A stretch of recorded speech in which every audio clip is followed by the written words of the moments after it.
balita ang binabantayan natin ngayong gabi. Tinututukan pa rin natin ang epekto ng lindol sa Cebu, gayon din ang severe tropical storm Paulo na maaari pang lumakas at maging typhoon habang palabas ito ng Philippine Area of Responsibility.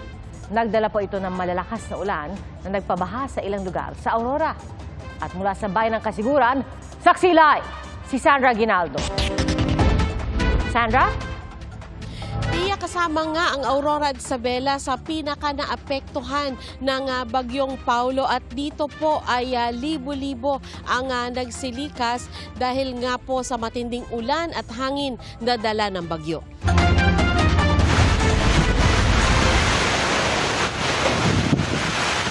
Ganito kalakas ang ulan at hangin dala ng bagyong Paulo nang maglandfall ito sa Dinapigue, Isabela kaninang umaga. Napapasayaw ang mga puno. Gaya rin ang naranasan sa bayan ng Divilacan. Halos mahulog na ang signage na ito sa lakas ng hangin sa Itiague. Nabuwalang isang puno. Agad inilikas ang mga taga-barangay Kabugao. Meron pa po tayong mga residente doon sa may mababang lugar. At kung tumaas po yung tubig, ma'am, is pwede po namin silang pilitin at dadalhin dito. Mahigit 500 pamilya ang inilikas sa buong probinsya. Malakas po yung hangin kanina. Kayo kayo lumigas na Para mas safe. Baka madaganan pa kami ng puno. Rumagasa naman ang tubig sa ilog na ito na sakop ng barangay Dicapaniquian sa Dingalan, Aurora. Binaha naman kaninang pasado tanghali ang bahagi ng kalsadang ito sa barangay Maligaya sa Dilasag.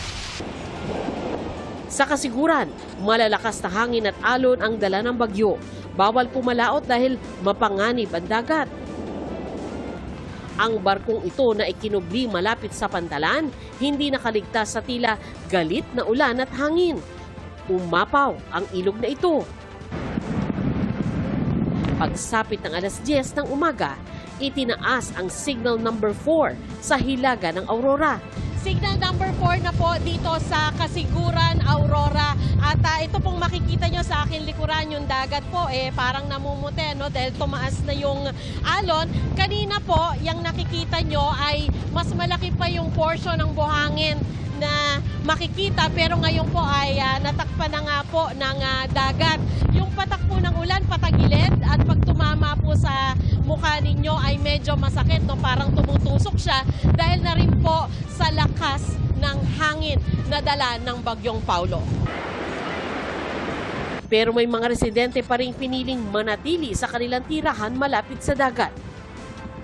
Si Aling Emily, naghanda na raw ng pagkain ng pamilya pero inihanda rin ang gamit sa paglikas.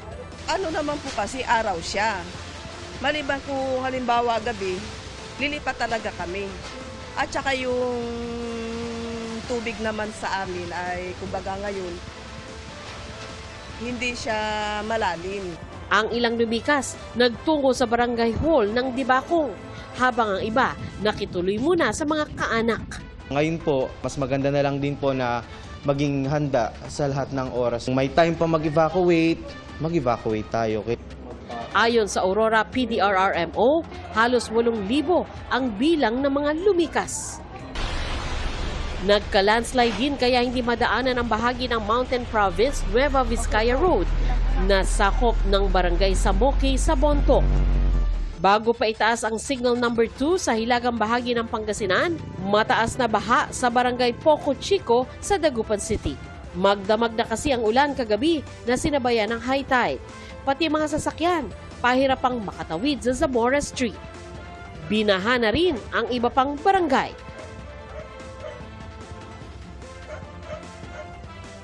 Pia, sa ngayon dito sa aking kinatatayuan ay nakita natin na nagbalik na, no, yung serbisyo ng kuryente kasi po nawala po yung kuryente kanina dito sa Kasiguran at gayon din yung mga kababayan po nating nagsilikas. May ilan na po sa kanila na nakauwi sa kanilang mga tahanan bagamat may ilan pa rin po na mananatili muna sa evacuation centers. Pia?